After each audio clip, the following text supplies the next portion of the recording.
Martin, and where's Paul? All right. Okay. Well, hopefully Paul will show up. So the purpose of this session was to, in fact, I don't think it was even, I'm not sure who suggested the topic, but it came out of the several of the votes in terms of people interested in covering or talking about decision support. And there's several aspects of decision support that we could cover. It's a big space. A lot of effort, or what we've been doing in OpenMRS in terms of trying to build in some of that capability is in this elusive logic service that has gotten to the point that it went from, I would say in the last year, from kind of theory into being really starting to get used. I wouldn't say it's at necessarily the full 1.0 version, but it's being used now I know in clinics in Regenstrief, a group that is using it to drive upgraded versions of Paul's Chica system. So Paul created a system as part of his fellowship that allowed when patients came into a pediatric clinic for forms to be handed, paper forms to be handed to the parent, saying, answer these questions, and these questions were generated saying, does Mary wear a seatbelt? It's a beautiful piece of work because it's very personalized, and it uses algorithms that are written in art and syntax and translated into Java. Were translated differently before, but basically art and syntax driving these rules and then ranking them and saying, well, we have maybe 20 spots on this piece of paper. Let's get the most important 20 questions out of the 50 or 100 that we want to ask and get those on the sheet, and then help those drive, even if it's over multiple visits, drive algorithms that do decision support. And on the back of the sheet, it's in Spanish. And so it's a very elegant system. And what happens is that they fill out the sheet, it's handed to the nurse puts the vitals of the patient on the sheet, and then it's scanned and OCR'd using Cardiff teleforms. And those data then immediately go into the system and are used to then generate a sheet for the physician in real time within seconds after that. That will say things like, hey, you might want to know that your patient's mother is depressed, or there's signs of depression here, or other risks to your patient. And so that was, I think, a really neat project. But what happened with it, and the reason I'm talking about it, is that it was migrated over the past year on top of OpenMRS, and now the entire system is running in OpenMRS. And part of that meant bringing the art and syntax capability and the ability to write these decision support rules into OpenMRS, and that drove kind of building up this logic service in OpenMRS to be able to meet their needs. Now Martin Wary is with the Empath group is working on a project to take our clinical summaries and drive those through the logic service and start delivering information to clinicians and reminders in a much more sophisticated way, using logic service instead of the hacks we have in place now to try to run through rules and provide guidance to the physicians. I don't know how you introduce this. I'm sorry I'm a little bit late, but I just want to make sure that people understand one of the basic kind of patterns is. You turn the mic closer to your face. I'm sorry. When you think about clinical reminders, what they really are transformations of data. So let that sit there for a second. So like if I have a hemoglobin of 8 and an MCV of 65 for a child, that means that they're iron deficient, right? But the way that I understand that is I go and look in the database for those two values, and if those values are a certain way, then I go and return back a different value. In this case, the return value is a text string. And so you can think very generically about reminders, clinical reminders, so presenting something to a clinician to tell him how to behave as a transformation of data. And just want you to think abstractly about this logic service that we're going to be talking about as a mechanism in which you can transform data. So you can read in certain values, write rules against those values. So basically you're loading variables, you run some simple if-then statements against those, and then based upon the outcome of that logic, you can return back a value. And that can be multiple things. I mean, that can be a string of text, it can be another value, it could be a combination of both. I mean, that's really what the logic service is all about. Yeah, and I want to expand this because we have a broader group here, but because in OpenMRS a lot of our efforts in decision support have been around the logic service, I wanted to make sure we introduce this idea, and as Paul suggested, the real goals of this logic service are to allow the system to treat, is the patient asthmatic? As you get into trying to bridge the gap between computers and the clinicians and providers and researchers that want to use the system, as a lot of people in this room may have already experienced, is you collect all these data and then you go to the clinicians or to the researchers and you say, okay, what question do you have? And they ask you a question that isn't reflected anywhere in those data. It's all derived out of combining these things in different ways and saying, they say, well, I want to know which of our kids are at risk for, this, that, or the other.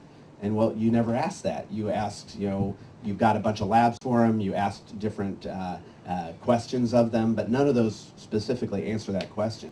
And so you have to come up with this notion of how do we then translate these little atomic pieces of information into this kind of higher level notion.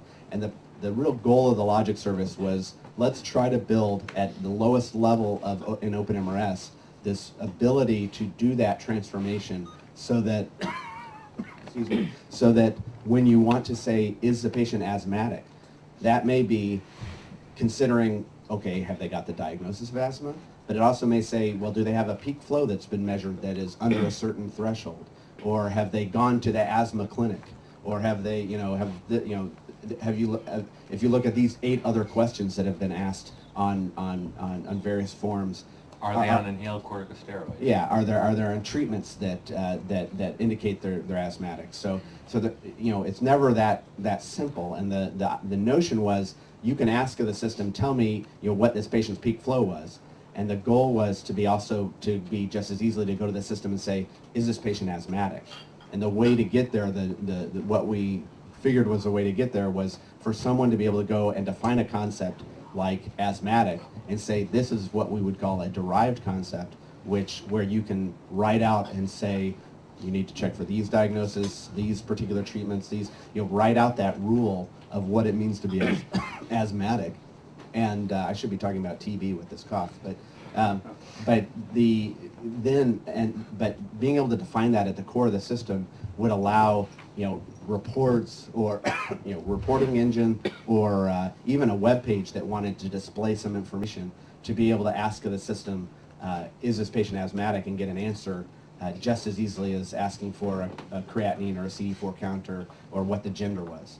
And so the intent of the logic service was both to have that capability to handle lower level, bring lower level concepts into more derived or higher level concepts, and make those kind of equally available at the same time to strive to allow those definitions to be done by people that may not be Java programmers. So to get to a point where people can write out these rules in a form that isn't hacking it out in Java, but doing something like Arden syntax or Martin syntax, and converting that into rules that can then be run within the system. So that was the intent of the logic service, and it was meant to, the goal of this is to provide things for, you have a clinical summary and you want to be able to put on it, well, if the patient's asthmatic and they're not on corticosteroids, I want to suggest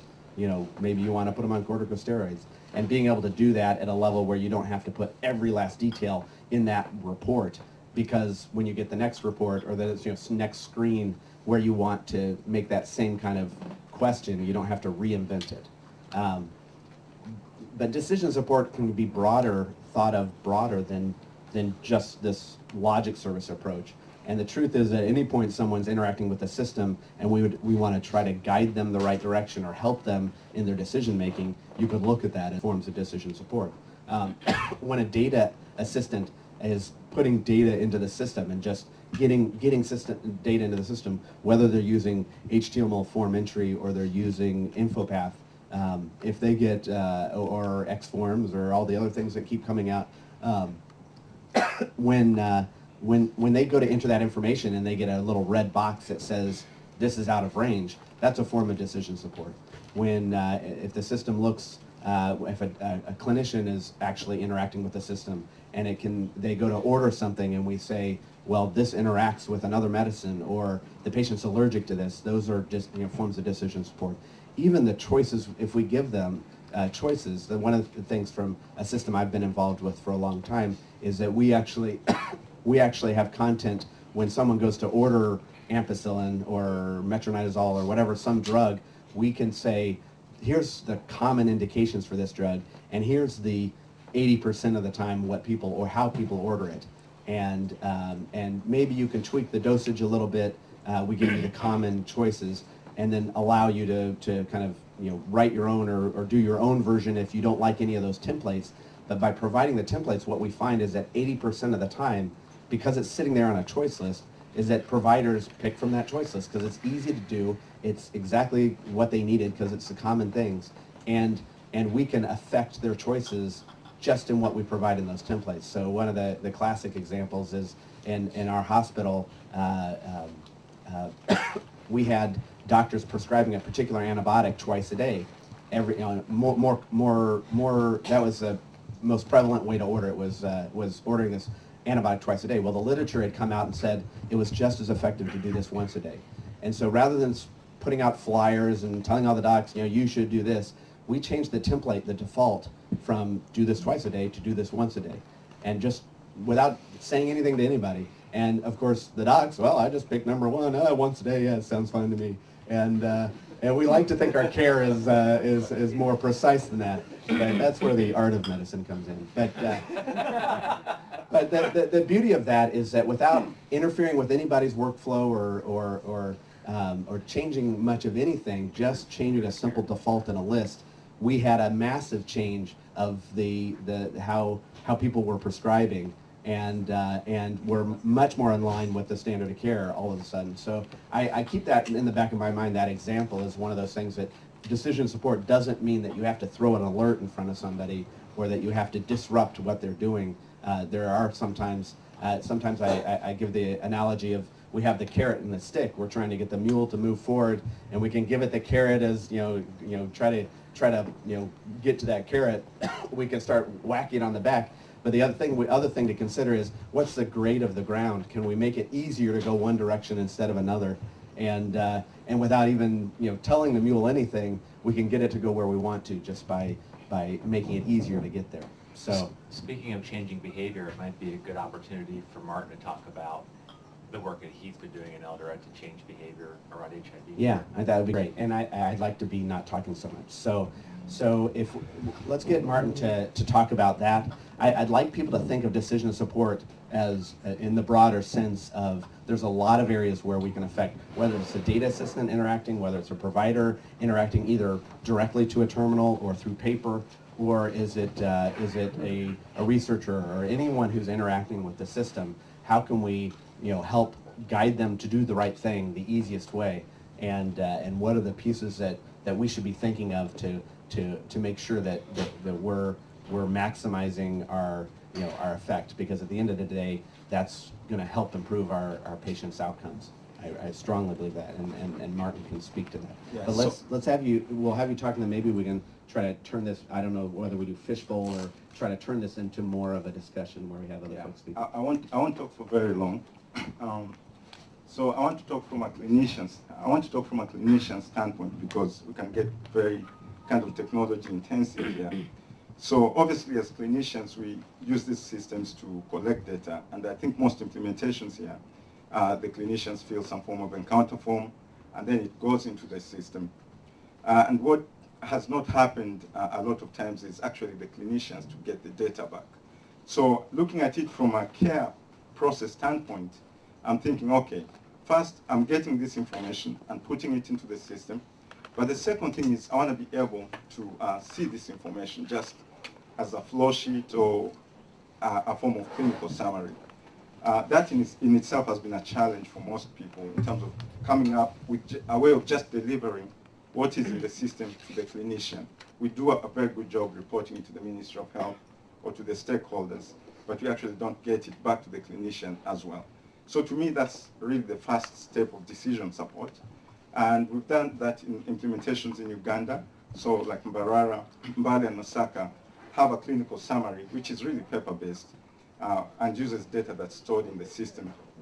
But really, what Paul and Bark have been talking about is, the next step of really using the data that you're storing in your system to improve care is really saying, let's look at areas where there are deficiencies in the practice or kind of the accepted standards of care or the accepted protocols, and use the data that we're storing in the system to actually provide kind of alerts and reminders to the doctors saying, in this case, you're supposed to have ordered a CD4, for example, but you did not.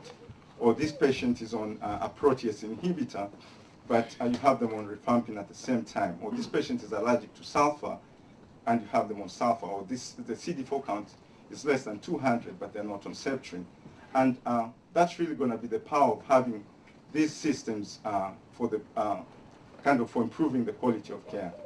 And the other reason why we think it's important is, most of our practices, we have clinical officers or nurses who are actually making the decisions, and they might not be as well educated as the physicians taking care of patients. So if you really look at the true value of having an electronic medical record system and showing the impact of this on patient outcome and care, maybe the key really lies in having some good, robust decision support.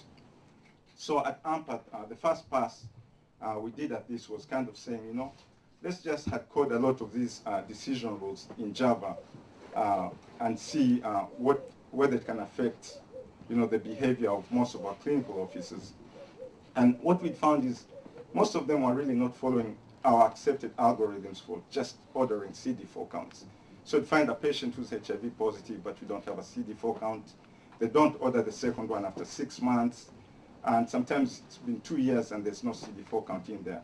So really we just put those rules hard-coded in a very kind of rudimentary clinical summary. So what happens is the clinical summary would get printed. That summary contains, what's the WHO stage, what antiretrovirals are they on, what's the opportunistic infection medication they're on, what are their current labs. And then at the bottom of that summary, we kind of give them an alert if a CD4 count is missing.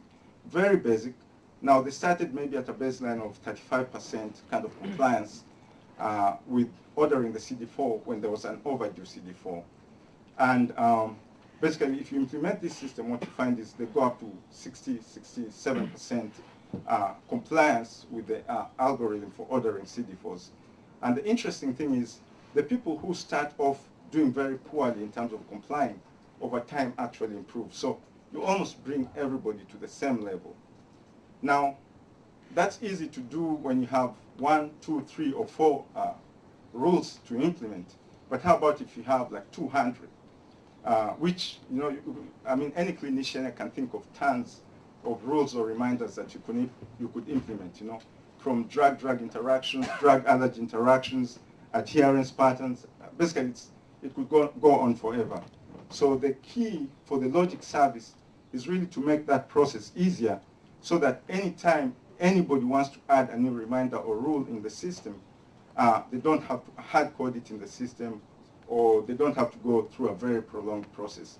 And my bias is that this is actually going to really prove to the world that we can actually use these systems in a developing country setting to actually change patient outcome, to actually reduce the cost of care, and really show that these systems actually make a difference even when you don't have doctors taking care of all the patients.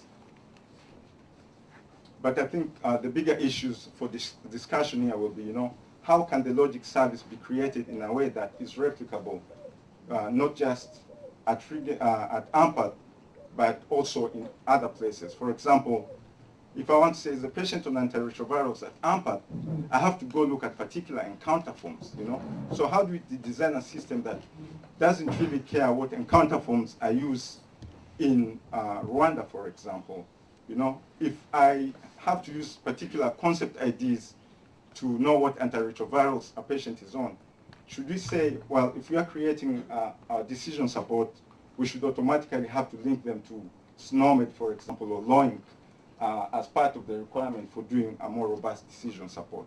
You know, so things like that are kind of the things we might want to discuss, because it will help improve the logic service for the whole group versus just for our purposes. So, a couple of comments. Do we have a slide? We didn't really do a time for Okay. Okay. The work that Martin is talking about, just to let you know, first off, is being written up as a full not randomized trial, but a clinical trial that we hope to get published here in the next, 6 to so many months, however the process goes. But we're extremely excited about the work that Martin has done, kind of realizing the vision that we have been talking about at this meeting now for a couple of years. I mean, we're now at the place where we can actually start doing some of that. And the logic service wasn't necessarily bound into the particular work that he did, but we now have a full-time developer focused on taking this clinical summary idea, this paradigm, and operationalizing it into the logic service. You know, the challenge, so I've written a lot of rules in my career as an informatics person, and one of the big challenges from my perspective is a little bit of what Burke talked about, because when clinicians approach, and people that work within the healthcare system approach a system developer to write a rule, and just to reiterate something that Burke said earlier, they think in terms of more coarse ideas. So like, for example, we want to know about all HIV patients who have a CD4 count less than 200. And it would seem on the surface that looking for HIV positive patients would be a fairly straightforward thing, but in practice it just gets back to, once again, what Burke said. Defining who's HIV positive in the system is oftentimes, because of the way people practice medicine, it's this product of a number of proxies of information, right? So a good example is, you would assume that every patient that had HIV would have a diagnosis recorded in the system. But let's say, for example, there's an HIV clinic, and where it's assumed that everyone's HIV positive, the clinician might not feel the need to actually document a diagnosis, because it's assumed, because that's the clinic that they're in, that they'll have that diagnosis, right? So you have to be really careful with the assumptions that you make against the clinical repository, because they reflect purely the thought processes that a clinician has and what he or she wants to record during a visit, and not necessarily what is the proper thing to document in the system. And so it really is an important point that when people are thinking about building up these systems, they have to consider the complexity that's involved, and you need a way to document the vagaries within the system. So the good news that we have is that we're not really just talking about a logic service anymore. There's something that physically exists, and it's actually being used in a production setting now within Indianapolis. I've recently been awarded a grant from NIAID to extend that technology even further, and we also have some funding from Abbott as well to extend that. So we have, what I want to let the audience know is that it's beyond kind of thought, and it's something that's now operational. It needs to be improved. It needs to be performance improved, I think. But to get to the other point that Martin made, making it easy within an implementation to actually write these rules is deceptively difficult, because the assumption is that we can just go and write a rule. But in fact, when you're integrating with the system, I mean, what the computer uses to understand those rules is Java, and I think, at least in the case of OpenMRS, it's Java. And you definitely don't want clinicians to have to learn Java in order to be able to express rules. So what we did is, there's actually standards out in the world around these ideas of how to represent logic, and there's actually one that's expressly made to represent medical knowledge and medical logic, and that's called ardent syntax. There are actually some others as well, but we have a basic framework, and thanks to my colleagues in my pediatric department where I work, one of them wrote a parser that actually takes ardent syntax text, the text that it takes, and then actually uses a LA, LR, or left to right parser and converts that into raw Java source code. So you can write ardent syntax, and what you get back in return is a Java class. So that's a really key piece of being able to make it easier, and what we intend to do over the course of the next 3 to 6 months is to start writing some of these very same rules in ardent syntax, turn them into Java classes, and then operationalize them into the form. Paul, tell me if this question is out of scope, but sort of coming from the epidemiology part of CDC, we're used to having like well-defined case definitions, okay, and we don't want to apply fuzzy case definitions. I mean, is that just a difference between clinical practice and epidemiology, or is there something to be learned from that? I think in healthcare there are pretty clear definitions of what standards of care are. The issue, Roger, becomes more one of trying to match that up to the vagaries of how people document care, and that's the bottom line. I mean, let's take a step back and think about what the clinical location is doing. I mean, so in AMPATH, you're literally dealing with, in sometimes cases where clinicians are taking care of, 30 to 40, upwards of 60 patients in a half day. And they have an extreme burden on them to not only take care of the most patients, but to also document what they've done for that encounter, right? And so given the constraints on them, to expect them to, always accurately document things exactly the way that you would like them to do is perhaps a high burden. And so you have to make some assumptions that humans just have vagaries in the way that they document things. And the only grist that you have to work against for a reminder or for decision support is what people enter into the system. And so things can be fairly clearly defined, but then trying to extract out higher level knowledge from those documentation pieces is where the rubber hits the road, right? So I think in the case of indicators, you're dealing with exactly the same problem, right? So, we're interested in understanding all of the HIV positive patients that are on antiretrovirals. That's one of the very classic indicators for a PEPFAR report. Understanding who's on antiretrovirals is really, in the case of a clinical system, it's a product of every single one of those medications that are considered antiretrovirals. And so the rule has to be written in such a way that it's a big or. If the patient's on this or this or this or this or this or this, then they're on antiretrovirals. I mean, one could imagine building conveniences into the system through, keeping track separately of, okay, well, this person was given an antiretroviral, and so we're going to make a tick for them that they're on antiretrovirals, and you could, and that's what you can do that with the programs and workflows. But we also think that there's a convenience and a nice way to be able to do the same thing through a rule, which allows you to define with probably a little bit more granularity. So one could imagine potentially even writing rules in the background that automatically, assign people to states and things like that. But anyways, I hope that answers your question. I mean, I think what you're asking is, well, standards of care are fairly well defined, and so why is that happening in clinical medicine? Well, their standards of care are defined. It's just that the way that people document those standards, it's just up to human recording bias, right? I mean, just the vagaries of how people write things down, and we could say all day document things in a perfectly precise way, but that's just not human. That's not what happens, right? So you just have to accept that and build a system that assumes that.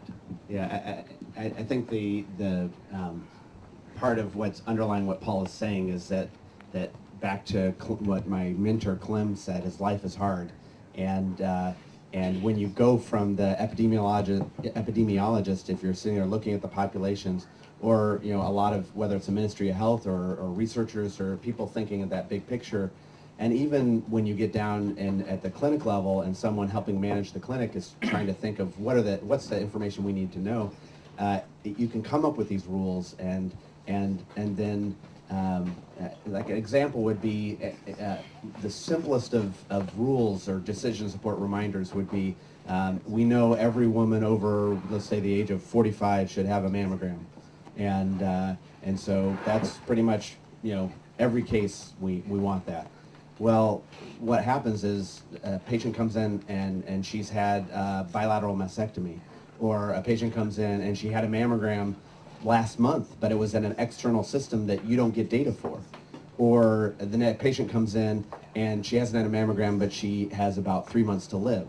And the list goes on, but what happens is that we come up with these rules of what we think is the right thing, and then you try to apply that to life. And reality and life aren't always matching that rule. The cohort that is supposed to come in every 6 months, well, they don't come in every 6 months.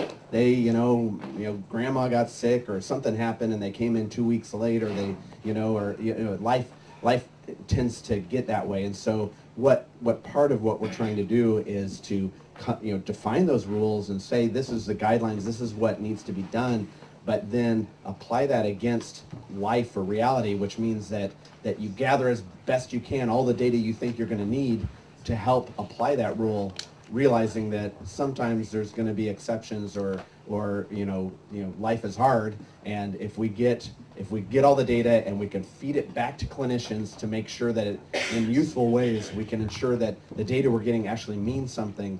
If people are not only collecting them but then turning around and using them and saying, well, this is completely wrong, and you can point out to them, well, it's completely wrong because you did it wrong the last time you entered it. We can get a loop that is self-correcting and hopefully make the clinician's life easier in that process. From that will come a wealth of really quality data that can drive all the research and epidemiology needs. There's a little blue sky there, but the notion is life is hard. I'd like to try to get more folks talking. Yeah, I mean, I'm interested in how this, I've explained before our treatment failure module, and how this sort of plays to that as well. So, I mean, the project that we have is really setting up treatment failure clinics, and which is really around that decision that clinicians are making around whether to switch regimens or whether to swap out individual drugs, etc. So, I may have missed this while I was doing some admin, but does this talk to that point as well, Martin? Are you interested in that? Are you using genotyping and integrating that kind of data in? Roger, we've also spoken about the WHO treatment failure guideline that's been out there. Could this be encapsulated and layered on top of this particular decision support tool? Yeah, and I think Paul and Burke can also respond to this. I think the decision support or the logic module should be usable basically by anybody who has the data stored in the system. So in your case, if you're trying to determine, does this patient meet the criteria for treatment failure, the logic service should be able to help you kind of just write in the appropriate rules to make that decision. And you can maybe tell a provider during an episode of care that, hey, this is the kind of person you could consider enrolling in this program for treatment failure, or switching their regimen, or checking PCR, viral load to see if they're responding to the medication or something like that. So it's supposed to be a very generic kind of framework where you can do all kinds of rules and help make different kinds of decisions. Does that help? Yeah, thanks very much. And does it, you mentioned it brings in adherence data as well? Yeah, you can basically use every piece of data that's stored in your system, right?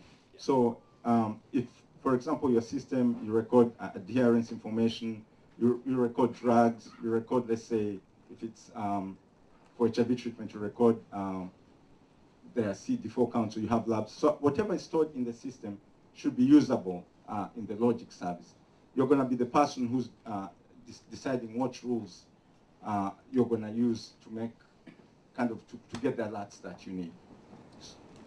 Yeah, I mean, we talked about this when we went on our trip in February. You know, I think the key for your particular use case, the genotypic information, it's merely about getting that into the database like other data. And once that's in place, then one could write rules against it to make inferences from the specific detail, the content of that. Just one last one. Can you do data mining on the database as well and build that into the rules themselves? So I mean, our interest is looking at the long-term clinical outcomes associated with certain drug resistance mutations, etc., and then learning from that to guide the decision making. Is that So you're getting at machine learning then? Yeah. So be able to kind of automate generation of rules based on inferences from like regression analyses or something like that. Yeah, I'm sorry Ben's not here, but he's building a support vector machine which basically mines the database, looks at the clinical outcomes against the clinical profile leading up to that, the genetic features of the virus, and then from that tries to guide that decision. So in other words, we would bring in the outcomes of that SVM. Yeah, well, first off, I can say we don't have machine learning built into the logic service yet, but we certainly could take the outputs of something that externally generated that content. Because we've got this parser, you can imagine on the left side of that parser creating some kind of an output that you could potentially also turn into Java source code as well. So yes, you could imagine at some level automatic generation of rules. I mean, the infrastructure is there, but it would have to be bound, and machine learning stuff would have to come as new work, because none of that's been done in OpenMRS yet. Yeah, we've got you and we've got a fellow back And here. then Hamish. So I was holding off because I thought I was changing the subject, but I was actually going to ask if you had looked at a statistical approach or machine learning, and I just would suggest that maybe if Evan or Soyapi are in the room, you could tell about what Beobab's been doing with Matemae and the suggested prescriptions. Sorry to put you on the spot.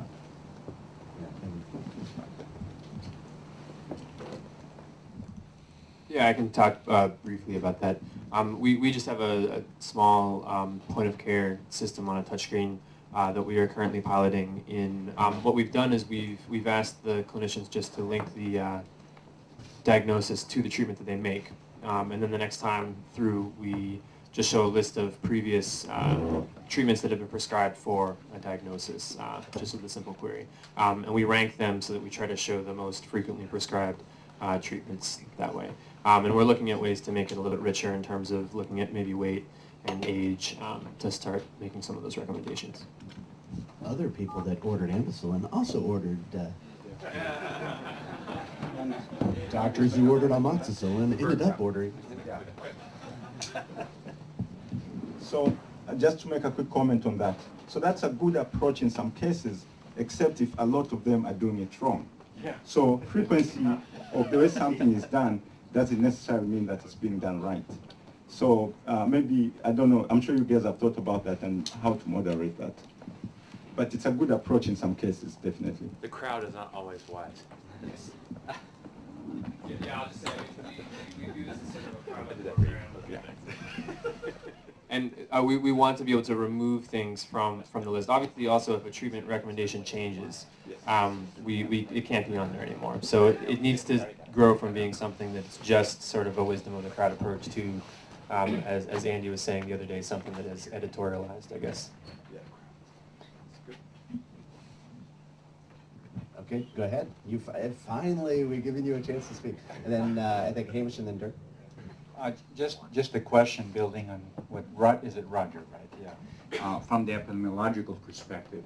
I know that a lot of OpenMRS has come out of the very focused on specific diseases and on the person level. For those of you who have taken epidemiology many years ago, you remember that when we do epidemiology, you study the person, the place, okay, the community, time, okay, and then some would say, I guess John Snow would have said the pest or the agent. Now all of those interacting, you know, the clinician, when he's, and if we think back of the family doctor that used to know every patient that he treated in his community and went house to house, he makes all kinds of decisions about the context of this current problem. This child or this person has a gunshot wound, and he knows that this person always gets in fights down at the bar, and there's a social context that needs to be treated besides just the fact that this person has a gunshot wound. So how can this system deal with that broader contextual community, family, social, even environmental issues that really are the context out of which you then develop a treatment regime in the broader public health context, not just in the clinical directly between a nurse and a patient or the doctor and a patient. Can we use information technology today to bridge that kind of thinking that really happened between the good family physician that understood the context of the patient and the community, not just the patient but the community? And that can be done. The biggest challenge, I think, is that the magic box cannot do things with data that it doesn't receive. Right. So the first step to getting to that broader context is to get those data that can drive those decisions or guide, provide the grist for that those guidelines into the system. So asking, maybe it's when the patient comes into the clinic, they sit down, as they're getting sewn up with a social worker who asks some other questions, or the nurse asks some questions, and those make it into the system, and then there's a chance, whether they're interacting directly or there's reports being generated for that broader kind of decision support to happen. There's also, we have several projects working to get aggregate data, to get data out of OpenMRS in an indicator, aggregate form to other systems, not making OpenMRS, which aims to be an EMR, try to do everything, but get the information in aggregate form to systems that are good at doing the more epidemiological view. So combining that with trying to pull in broader data. So you're saying the logic service structurally can handle all of that as long as you design the rules and get the data into it, and eventually that's the goal. Or it might be as the result of this thing goes to a public health intervention community that goes in and says, well, we need more bed nets in this particular area because there's more malaria coming from this part of the community. Is that kind of thing? Yeah. When I talked on the first day, and I talked about how I believe that there are no two implementations that are exactly the same. What I think one of the points I was getting at, I didn't say it as elegantly as you did, is that there's a local context to every healthcare setting, and that has a very large influence on how healthcare is practiced, right? And that's what leads to, for example, the reason why people need new concepts within a system, right? Or it leads to a new way of workflow happens. It's because those little local variances are the key to kind of what separates, the way in which people practice. And some of those vagaries are just the environment in which someone's in. And in the case of, something like decision support, that's why it's difficult for someone to just take the rules that we've generated within our system and just use them outright within another system, because we don't necessarily understand the local environment and context, and you have to make those little subtle tweaks, that assume those types of environmental things, and you can write the logic in a way that looks for different inferences, right? It's looking for different variables, and it's adding those in. There's a secret sauce that I think almost necessitates, and that's why in the back of my brain, when I talk about how do systems get successfully deployed for healthcare, there needs to be local involvement. There needs to be that local customization, and that's just so critically important to success. It's those little small pieces that really make or break whether a clinician trusts the system, right? I mean, that's really what it's about. And so that's why we're so hell-bent on building local capacity, and why it's so important, because that's what really makes the system actually used. So we did Hamish, and then Dirk, and then Carol. If you can pass it to Dirk, and then. So it's always interesting when you're going to make a comment and then the whole conversation kind of continues to evolve forward. But what's interesting for me was that two things came up after I sort of had a comment to make. The first was this issue about machine learning, and one of the projects that we are working on is to collect data on the transmission of drug-resistant tuberculosis in Peru in a very large clinical trial. And one of the piece of the project that I'll be leading is to do machine learning using logistic regression and support vector machines to look at the prediction of drug resistance in people where we don't have test results available for various reasons. It could be the delays in getting tests, or it could be that the patient has HIV and doesn't produce sputum but still has tuberculosis. And that data will actually include the geographical location of the patient. It will include a whole bunch of sociological data about their housing environment and socioeconomic status and patient factors, as well as genetic factors about the organism itself, the mycobacterium. And I think that really kind of illustrates where you can actually bring this overlap of the more core clinical treatment of a patient, but also the critical factors that are so important in the diseases of so many of our patients, particularly infectious diseases, that are related to poor housing, poor nutrition, overcrowding, and that sort of thing. So I think that sort of brings in the context. But when you try and do that, and it's really a very important factor for the various projects. And in fact, when we started working with Reagan's Reef and AMPATH, we identified very quickly that we shared this concern about the socioeconomic conditions of the patients and how critical that was to the situation, and how that information needed to be collected in some way. But it is challenging to collect that data, given the sort of the time that doctors have, and some cases people do that by using a social worker or a nurse or someone to collect that, because clearly you won't get good inferences if you don't have good data. My original point, which I'll be very quick about, was that when you're building decision support systems, and Martin mentioned about adding more rules so that you can deal with more problems, but of course one of the challenges there is that you can get a system that works really well with a small number of rules, but when you start having a complete cacophony of different warnings and reminders, people start to get upset and ignore the rules. So it is quite a subtle art to scale up from a few successful proven rules to a broader decision support. Now, have I crossed wires with Dirk of Cell Life? Yeah. Kieran. I know you're Kieran, but somehow in my head I crossed wires with Dirk, so my apologies, Kieran. You did cross wires. Yeah. Hello. Yeah, I think Paul might have preempted this question, but you're saying you have to contextualize the rules and all that. What I was going to ask, which is leading on from Martin said at the beginning, if we've got all the default concepts that are standardized, is it possible that the original, or when you download OpenMRS, you can get a few, nice, well-trusted, I think Hamish had said, rules built in, so that you don't maybe need your techie on site to go and try and harvest all these rules from the clinicians? Yeah, so I've been doing a lot of thinking about this, right? So I believe that the secret sauce is at two levels. One, so if people share the same concept dictionaries across implementations, then the derived concepts will work, right? The atoms have to exist at the very lowest level in order for the mid-level stuff to make any sense. That's just basic, right? One could also imagine sharing, so the higher level rules will be kind of human understood. I mean, they'll be at the level of, HIV positive, patient, and if they have CD4 count less than 200, then do this. I mean, that's a pretty easy rule to understand. I think you'll still probably have to add local context to some of those rules, but at least you'll have that starting point. And so I think there are a couple levels on where one might need to customize, right? So if the proxies at the lowest level are documented differently, you're going to have to make some of those changes, and so you might have to change those derived concepts. But then you also might have to change the local context. But I mean, I still think those are worthy of sharing, right?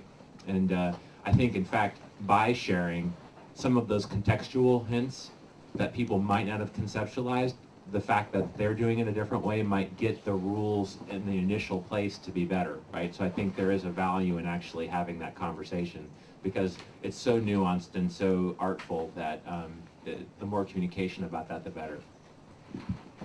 And the problem of sharing kind of rules and reminders actually is pretty international at this point. So one of the things we're getting involved in is the Agency for Healthcare Quality and Research has actually funded projects to help, it's called Clinical Decision Support Consortium, which tries to come up with ways to make rules and reminders shareable.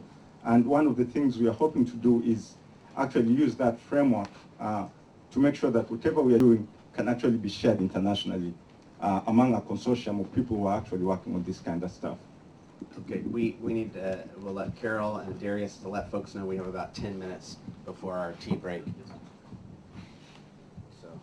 Therefore, my experience with decision support system within clinical system it's quite clear that we need to have really a holistic view of this because as very well mentioned, the contextual factors are critical in order to have a useful decision support system.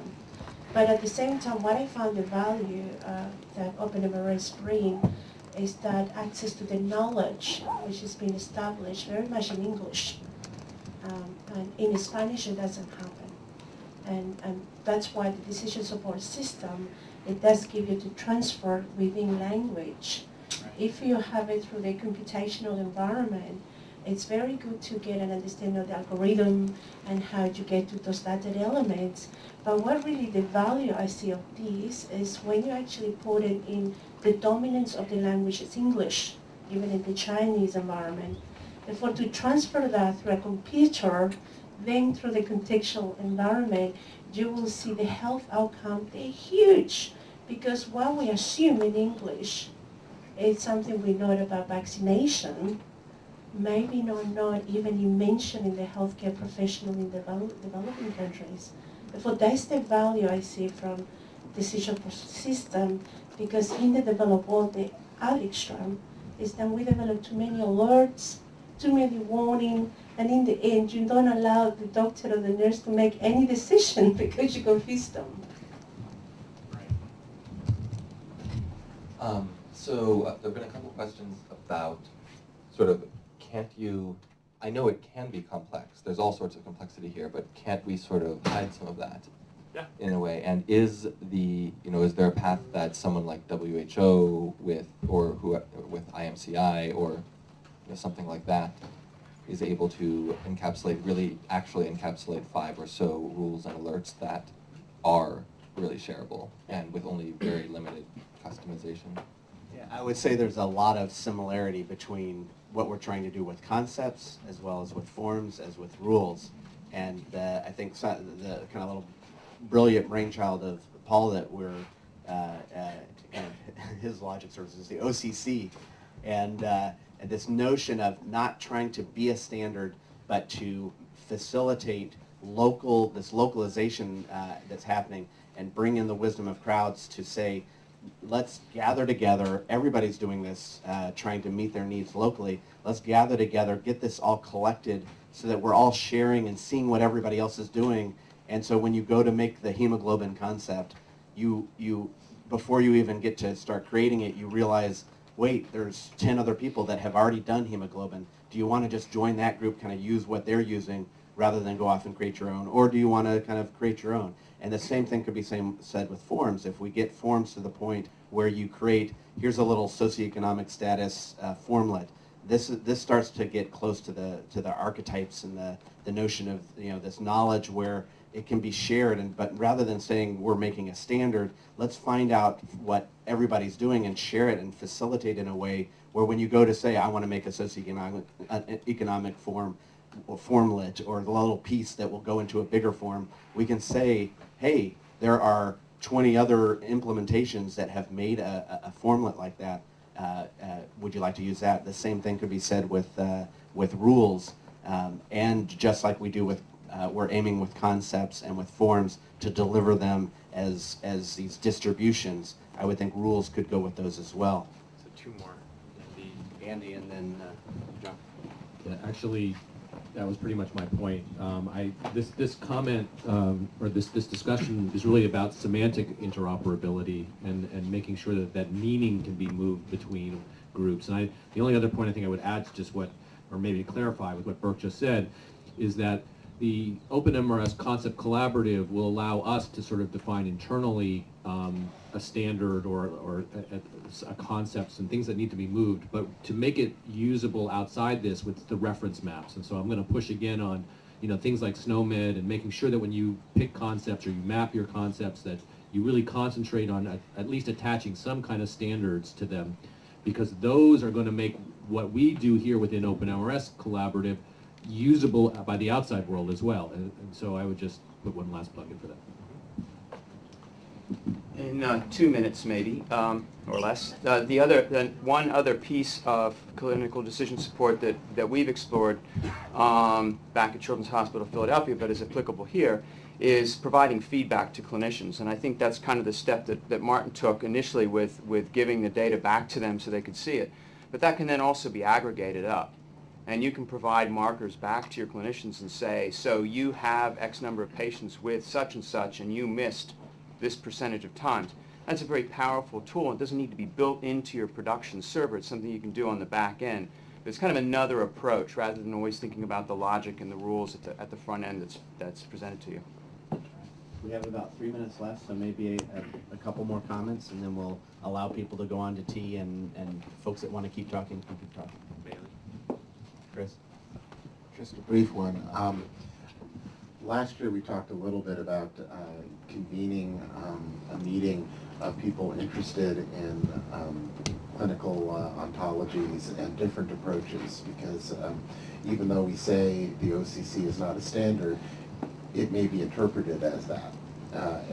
So other things came in the way this year, but maybe we want to consider having a convening of interested parties over the next year sometime, specifically on this issue, to make sure that what we do is aligned with other efforts, or at least clarified with other efforts. Yeah. I'm down. All right. Any other questions?